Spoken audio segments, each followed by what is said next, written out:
Good morning to all of you. In this video, we are going to talk about the next chapter of class 8 science, that is microorganism, friends and foes. आज के इस lecture में हम chapter 2 यानी micro organism की study करेंगे कि what is micro organism, what is the useful of micro organism का कि useful effect and harmful effect की स्टडी हम इस चैप्टर में पढ़ेंगे। इससे पहले हम बता दें कि आपका जो चैप्टर फर्स्ट है क्रॉप प्रोडक्शन एंड मैनेजमेंट, वो कंप्लीट हो चुका है और जिस स्टूडेंट ने अभी तक उस चैप्टर को कंप्लीट नहीं किया यानी इसकी पूरी exercise, objective question and keywords पूरे नहीं हैं, वो आज पूरा करके आज शाम तक सबमिट कर सकता है। इसके बाद आज के बाद जो भी चैप्टर फर्स्ट से एक्सरसाइज हो या कीवर्ड्स हो या क्वेश्चन हो, कोई भी सबमिट करेगा आज के बाद तो उसे चेक नहीं करेंगे। लास्ट चांस है आपके लिए, आप चैप्टर फर्स्ट को कंप्लीट करके आज शाम तक मेरे व्हाट्सएप नंबर पे सेंड करें। ओके, चलिए स्टार्ट करते हैं chapter second, micro organism. Right, micro means होता है टू स्मॉल और वेरी स्मॉल, बहुत ही स्मॉल पार्टिकल्स जिसको आप आसानी से ऑब्जर्व नहीं कर सकते। हम ऐसे ऑर्गेनिज्म की स्टडी करेंगे इस चैप्टर में जिसे हम नॉर्मल आई से विजिबल नहीं कर सकते, नहीं देख सकते। क्लियर? वैसे भी ऑर्गेनिज्म की बात करें तो प्लांट्स एंड एनिमल्स को हम आसानी से देख सकते हैं, लेकिन हम उस ऑर्गेनिज्म की या उस लिविंग ऑर्गेनिज्म की बात करेंगे जो बहुत ही माइक्रो इन साइज है, यानी उनका साइज बहुत बहुत बहुत छोटा है, small. Clear? We have seen several kinds of plant and animals. आपने बहुत सारे प्लांट्स एंड एनिमल्स को देखा है, राइट? ये बोथ आर लिविंग, क्योंकि ये दोनों ही लिविंग है। इसमें क्या होता है, ग्रोथ होता है, रिस्पायरेशन होता है। इसको छोड़ करके बहुत सारे ऐसे लिविंग ऑर्गेनिज्म हैं जो कि जिसे हम नेकेड आई से देख नहीं सकते, मतलब नॉर्मल आई से नहीं देख सकते, लेकिन वो भी क्या है, लिविंग है। वो भी रिप्रोडक्शन करते हैं, रिस्पायरेशन करते हैं और ग्रोथ होती है उनमें। क्लियर? तो इस चैप्टर में हम बहुत ही वेरी स्मॉल साइज के लिविंग ऑर्गेनिज्म की स्टडी करेंगे। सबसे पहले डिफाइन कर देते हैं ये है क्या। The organism which can not see with unaided eye, ऐसे ऑर्गेनिज्म जिसको हम अनएडेड आई से सीन नहीं कर सकते। अनएडेड आई मतलब आपकी नॉर्मल आई, अगर आपकी नॉर्मल आई से सीन नहीं कर सकते, अगर आपने अपने मैग्नीफाइंग ग्लास की हेल्प से अपनी आँख से देखते हो या फिर माइक्रोस्कोप में देखते हो। माइक्रोस्कोप में देखोगे तो नियर अबाउट आपकी आँखें ही तो देखेगी, बस क्या है कि आपने माइक्रोस्कोप यूज किया है जो चीजों को मैग्नीफाइंग करके दिखाता है, राइट? तो माइक्रो ऑर्गेनिज्म और those organism which can not see with unaided eye, जिसे हम अनएडेड आई से ऑब्जर्व नहीं कर सकते, वो आपके माइक्रो ऑर्गेनिज्म हैं। और बहुत आपको इस चैप्टर में माइक्रो ऑर्गेनिज्म के useful effect and harmful effect की स्टडी करनी है। बहुत सारे माइक्रो ऑर्गेनिज्म जो है वो एनिमल्स, प्लांट एंड ह्यूमन के लिए यूजफुल है और बहुत सारे ऐसे माइक्रो ऑर्गेनिज्म हैं जो उनके लिए हार्मफुल है।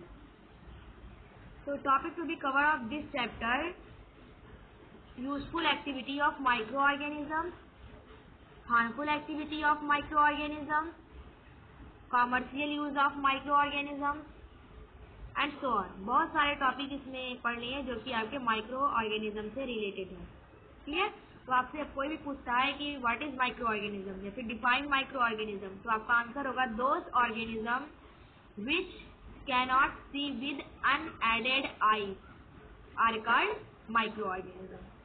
OR माइक्रोब, इसको आप माइक्रो ऑर्गेनिज्म कहिए, OR माइक्रोब। एक एग्जाम्पल के थ्रू समझने की कोशिश करते हैं। आपने देखा होगा ड्यूरिंग रेनी सीजन अगर आपके पास मॉइस्ट ब्रेड है, क्या है ये, कोई मॉइस्ट ब्रेड है, रेनी सीजन में क्या होता है कि अगर आप इसको ओपन रखते हो तो ये क्या होता है, स्पॉइल्ड हो जाता है। इसमें आपको ग्रेइश कलर के पैचेस नजर आने लगते हैं। इस तरीके से ग्रेइश पैचेस नजर आने लगते हैं। ग्रेइश पैचेस, कभी सोचा ये क्या होते हैं? अगर आप इसी ग्रेइश पैचेस को अंडर मैग्नीफाइंग ग्लास की हेल्प से देखोगे तो इसमें बहुत छोटे छोटे, आपको ऑब्जर्व होगा, इसमें बहुत छोटे टीनी स्मॉल स्ट्रक्चर मौजूद है। कैसे स्ट्रक्चर मौजूद है? Very tiny small structure, black colour के छोटे छोटे राउंडेड शेप में राउंडेड बॉडी प्रेजेंट है। These round body are called fungus और फंजाई। ये जो राउंडेड बॉडी है, जो आप ब्लैक ग्रेइश कलर का पैचेस है ब्रेड पर, अगर आप उसको मैग्नीफाइंग ग्लास की हेल्प से ऑब्जर्व करते हो तो वो आपको बहुत small rounded tiny body appears होगी, और इसी को हम क्या कहते हैं? फंगस। वो क्या था आपका? फंगस। वो जो राउंडेड बॉडी है ब्लैक कलर की, वो क्या है? फंगस। यहाँ ब्रेड क्या था आपका? मॉइस्ट था, मतलब इसमें वाटर था। तो फंगस ने क्या किया? इस पर ग्रो करना शुरू कर दिया। कोई फंगस का छोटा सा पोर्शन आया, राइट, कोई फंगस का पार्टिकल्स आया और उसने इस मॉइस्ट ब्रेड से क्या किया? न्यूट्रिशन लिया, क्लियर, और क्या क्या? ग्रो होना शुरू हो गया और ग्रेइश कलर के पैचेस के रूप में आपको विजिबल हो रहा था। और जब इसी ग्रेइश कलर के पैचेस को आपने मैग्नीफाइंग ग्लास की हेल्प से ऑब्जर्व किया तो आपको बहुत सारे टीनी राउंडेड ब्लैक कलर की बॉडी अपीयर हुई, जिसे क्या कहते हैं हम? फंगस। एक एक्टिविटी से समझने की कोशिश करते हैं और डिटेल में। अगर आप किसी पॉन्ड की बात करें, सिंपल है, अगर आप few drop of water from A pond, अगर आप पॉन्ड से, तालाब के पानी को, क्लियर, बीकर में ले लीजिए और उसको क्या कीजिए? ग्लास स्लाइड पर 1 drop of pond water put कर दीजिए, क्लियर।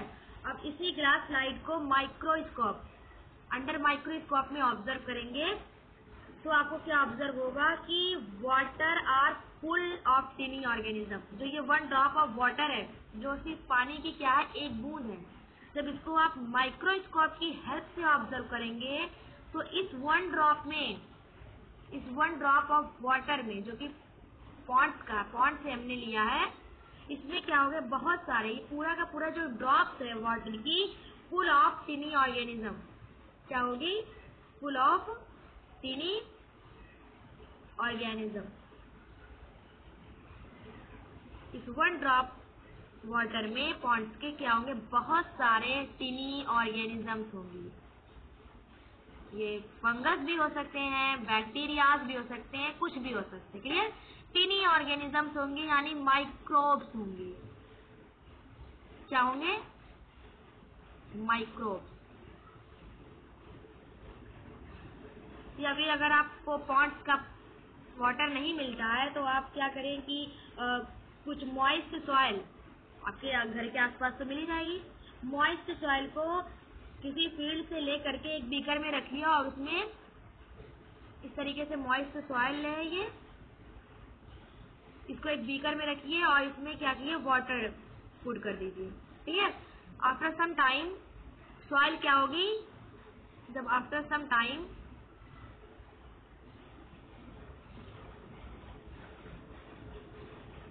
ये सॉइल क्या होगी? आपकी नीचे आ जाएगी, क्लियर। सॉइल क्या हो जाएगी? नीचे आ जाएगी, बॉटम पर आ जाएगी और आपका वाटर क्या कहाँ होगा? ऊपर, क्लियर। अब इस वाटर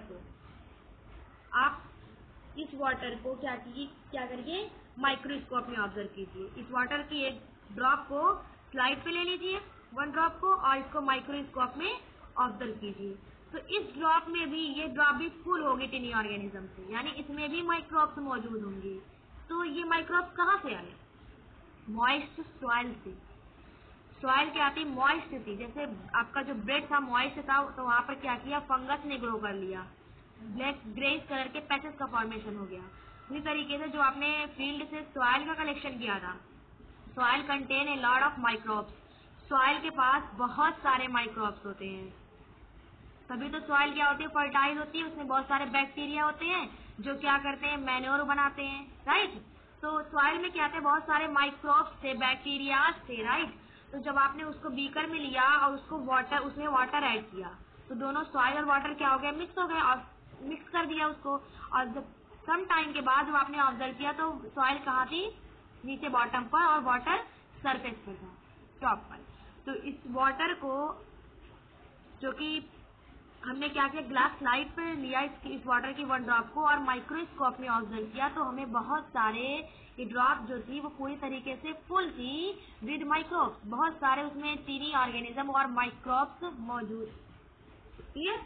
तो अगर हम ऐसे देखें किसी वाटर में, या कोई पॉन्ड्स है, अगर आप उसमें ऐसे उसको, उसके वाटर में अगर आप unaided eyes, without microscope, without magnifying glass, ऐसे ही नॉर्मल आई से भी आप देखेंगे तो आपको माइक्रोब्स नहीं दिखेंगे, राइट। लेकिन अगर आप उसी वाटर को, उसी पॉन्ड्स वाटर को अंडर माइक्रोस्कोप में ऑब्जर्व करते हैं तो देखते हैं कि वो ड्रॉप क्या है, फुल है माइक्रोब से भरी पड़ी है। क्लियर। तो आपको नॉर्मल आई से इसीलिए नहीं दिख रहा है क्योंकि these are very very very small. ये जो ऑर्गेनिजम्स हैं, माइक्रोब्स हैं, वो बहुत स्मॉल है, इसी वजह से आपको आई से, नॉर्मल आई से ऑब्जर्व नहीं हो रही है। लेकिन जब आप उसको माइक्रोस्कोप में ऑब्जर्व करोगे, माइक्रोस्कोप किसी भी चीज को ना बहुत ही लार्ज मैग्नीफाई करके दिखाता है, बहुत ही लार्ज स्केल में दिखाता है। क्लियर। तो अगर, तो आप जब उसको माइक्रोस्कोप से ऑब्जर्व कर रहे हो तो आपको माइक्रोब दिख रहे हैं। क्लियर। तो इसकी नेक्स्ट, अगर आप इस माइक्रो ऑर्गेनिज्म को एक डिफिनेशन तो आपको ये हो गई कि दोज माइक्रो ऑर्गेनिजम्स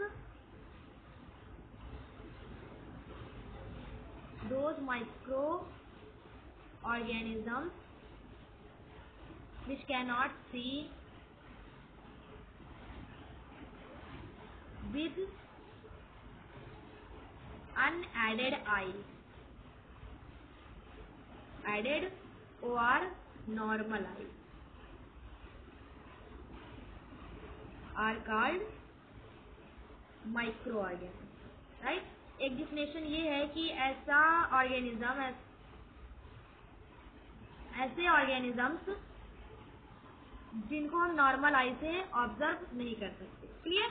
तभी तो पॉन्ड्स के वाटर में कितने सारे माइक्रोब्स होते हैं लेकिन किसी को दिखाई देता है नहीं। लेकिन अब अभी उसी पॉन्ड्स वाटर को अंडर माइक्रोस्कोप में ऑब्जर्व कीजिए तो वन ड्रॉप में न जाने कितने थाउजेंड ऑफ माइक्रोब्स मौजूद है। Clear.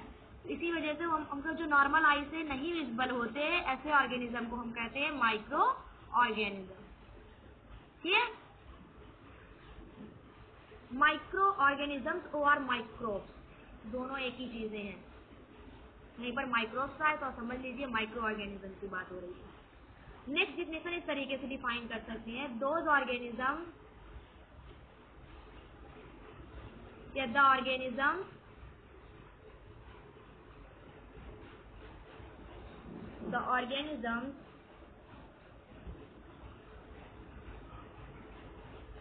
which cannot seen without microscope,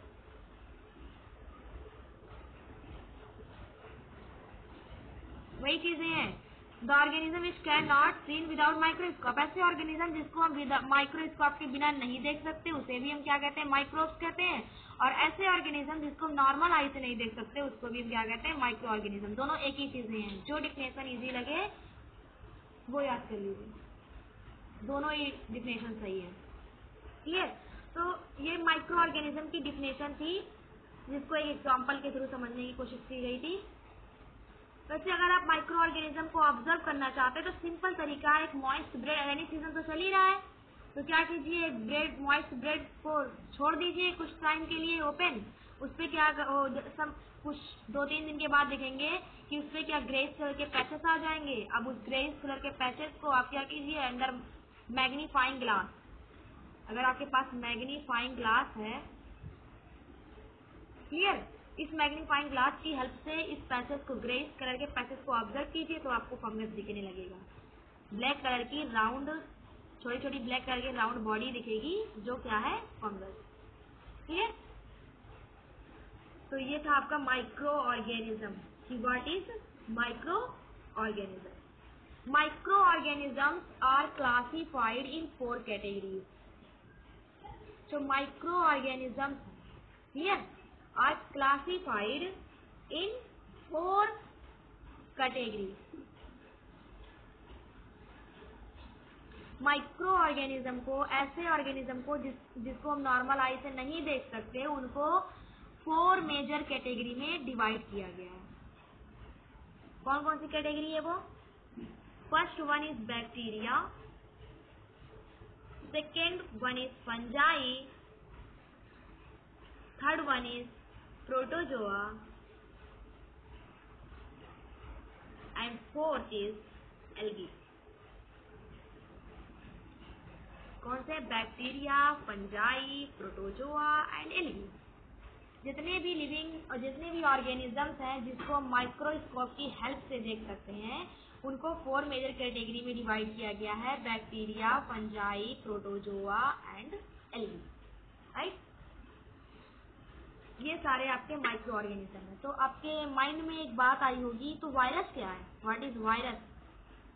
virus भी तो हमको नहीं दिखाई देता, वायरस को हम ऑब्जर्व नहीं कर सकते. राइट? तो वायरस इसमें क्यों नहीं है? क्या वो माइक्रो ऑर्गेनिजम्स नहीं है? चलिए बात करते हैं वायरस की.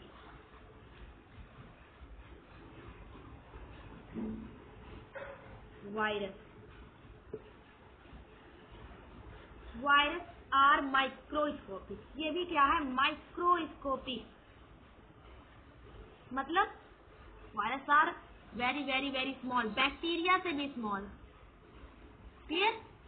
वायरस क्या है? बहुत ही ज्यादा माइक्रोस्कोपिक है, बहुत ही very very small. Bacteria, fungi, protozoa, algae से भी ज्यादा स्मॉल साइज होती है वायरस की. इसीलिए इसको ऑब्जर्व करने के लिए जो आपके कंपाउंड, जो आपके लैब में माइक्रोस्कोप है, वो इसमें ऑब्जर्व नहीं हो पाएगा. इसको ऑब्जर्व करने के लिए आपको जरूरत पड़ेगी इलेक्ट्रॉन माइक्रोस्कोप.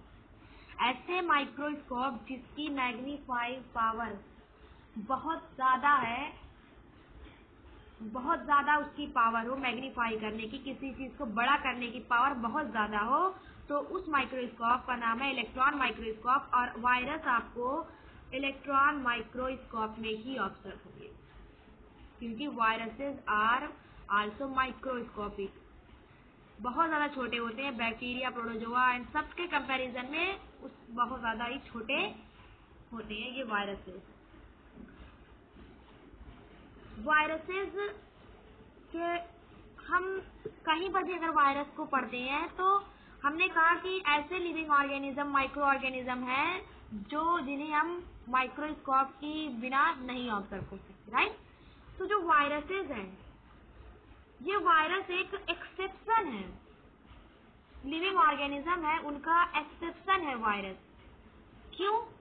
क्योंकि वायरस के पास क्या होते हैं? 2 कैरेक्टर होते हैं. वायरस तो both character, living as well as non living.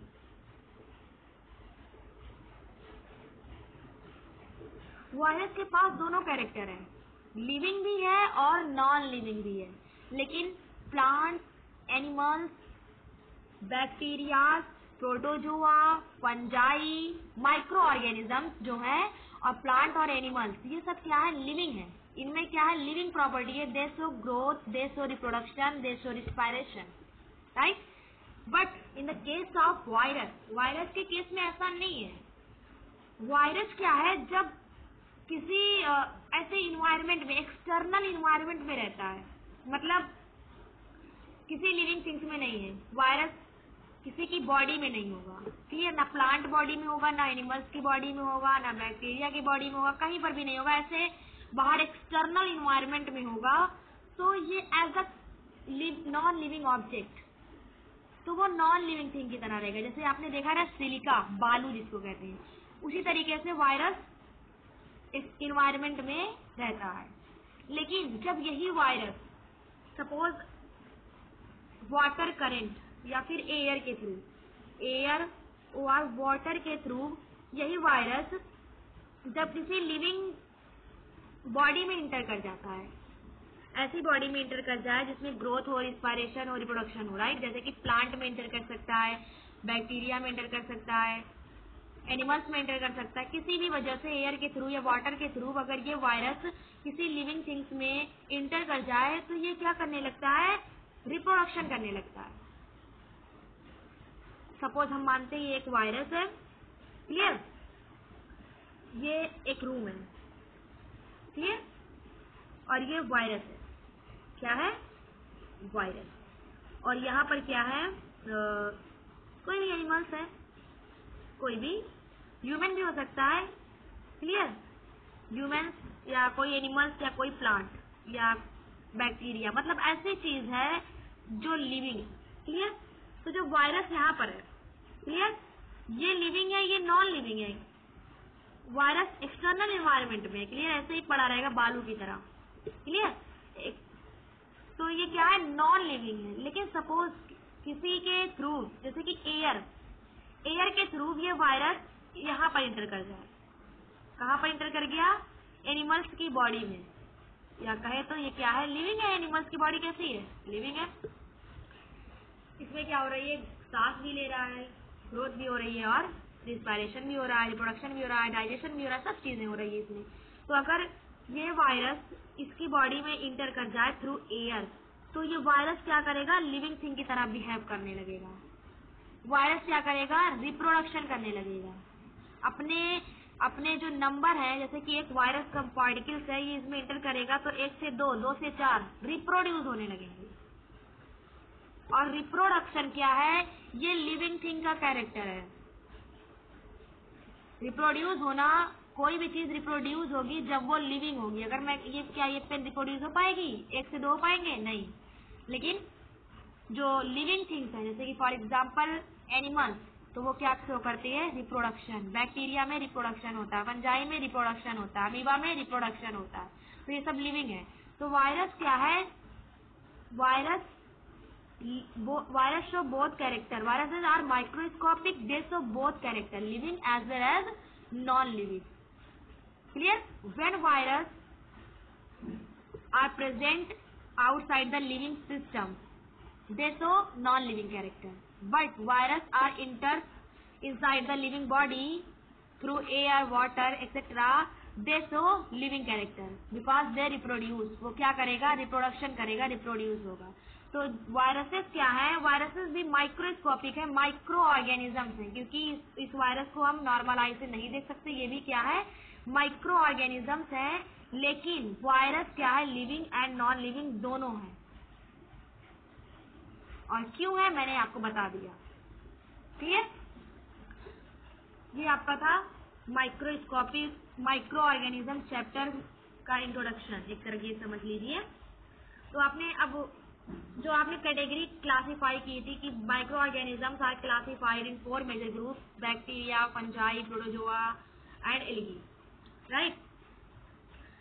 तो यहाँ पर है, जैसे कि मैंने कहा बैक्टीरिया, चलिए बैक्टीरिया की पहले बात करते हैं। Bacteria cause many diseases, for example typhoid, clear, typhoid, TB, tuberculosis. ये जो 2 डिजीज हैं, बहुत ही फैमिलियर डिजीज है, सब जानते होंगे टाइफाइड क्या होता है और टीबी या ट्यूबरक्लोसिस क्या होता है, क्लियर। तो ये दोनों जो डिजीज है वो कौन काज करता है, बैक्टीरिया। बैक्टीरिया क्या करता है, किसी वाटर के थ्रू, डर्टी वाटर है या डर्टी एयर है, उसके थ्रू क्या करेगा, एनिमल्स या ह्यूमंस की बॉडी में इंटर कर जाएगा और क्या काज करेगा, typhoid end TB, clear. Viruses की बात करें तो viruses causes diseases like common cold है, cough, राइट, इन्फ्लुएंजा जिसको हम क्या कहते हैं, flu, and polio, chicken pox etcetera. Common cold, polio, chicken pox etcetera, ये सारी डिजीज कौन काज करता है, वायरसेस। कैसे, ये वायरस है ऐसे एक्सटर्नल मीडियम में पड़ा हुआ है, किसी एयर के थ्रू, एयर करंट के थ्रू, वाटर के थ्रू क्या करेगा, एनिमल्स, प्लांट, बैक्टीरिया की बॉडी में इंटर कर जाएगा और या फिर वुमेन की बॉडी में इंटर कर जाएगा, जिससे उसे कॉमन कोल्ड होगा, कफ होगा, इन्फ्लुएंजा होगा, फ्लू होगा, पोलियो हो सकता है, चिकन पॉक्स भी हो सकता है, कुछ भी हो सकता है इसमें से। नेक्स्ट है आपका प्रोटोजोआ। जो आपका प्रोटोजोआ है, protozoa also causes diseases like dysentery and malaria. Malaria जो है और डिसेंट्री जो है वो प्रोटोजोआ काज करता है। Dysentery is caused bye amoeba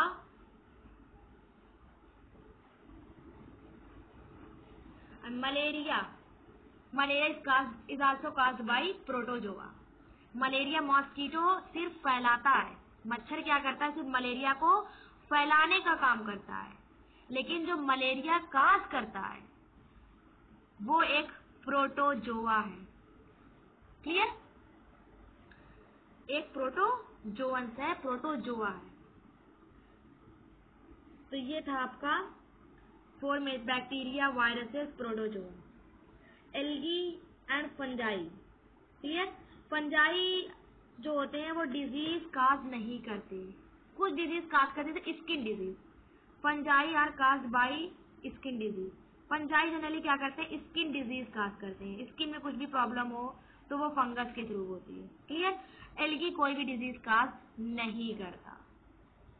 तो ये था माइक्रो ऑर्गेनिज्म और उसकी classes, bacteria, protozoa, fungi. Algae कोई डिजीज काज नहीं करता और वायरसेस क्या है, दोनों कैरेक्टर को शो करते हैं। नेक्स्ट वीडियो में हम डिस्कस करेंगे कि where do micro organism live, micro organism कहाँ रहते हैं। क्लियर? आपके एनसीईआरटी की बुक में बहुत सारे फिगर बने हुए हैं वायरसेस के, बैक्टीरिया के, प्रोटोजोआ एंड फंजाई के। प्रोटोजोआ में आपका आता है अमीबा है, पैरामीशियम है। क्लियर? बैक्टीरिया में स्पाइरेला बैक्टीरिया है, रॉड शेप बैक्टीरिया जिसका शेप रॉड जैसा होता है, स्पाइरेला बैक्टीरिया जिसका shape both end are pointed, इस तरीके से स्पाइरल शेप बैक्टीरिया होते हैं। और फंजाई, आपको फंजाई का भी फिगर दिया हुआ है, पेंसिलिन है, पेंसिलियम है, एस्परजिलस है, ब्लैक मोल्ड है। तो ये सारे क्या आपके फंजाई हैं। तो आज की वीडियो यहीं पर खत्म करते हैं। नेक्स्ट वीडियो में हम डिस्कस करेंगे next heading, where do micro organism live. एक बार लेक्चर पढ़ने के बाद बुक जरूर पढ़ा कीजिए और होमवर्क को टाइम टू टाइम सबमिट कीजिए। अगर जैसे आज कोई होमवर्क आपको सेंड किया जाता है तो उसे कल तक हर हाल में पूरा करना है। अगर आपने इसे लेट किया तो अब होमवर्क चेक नहीं होगा। Thank you.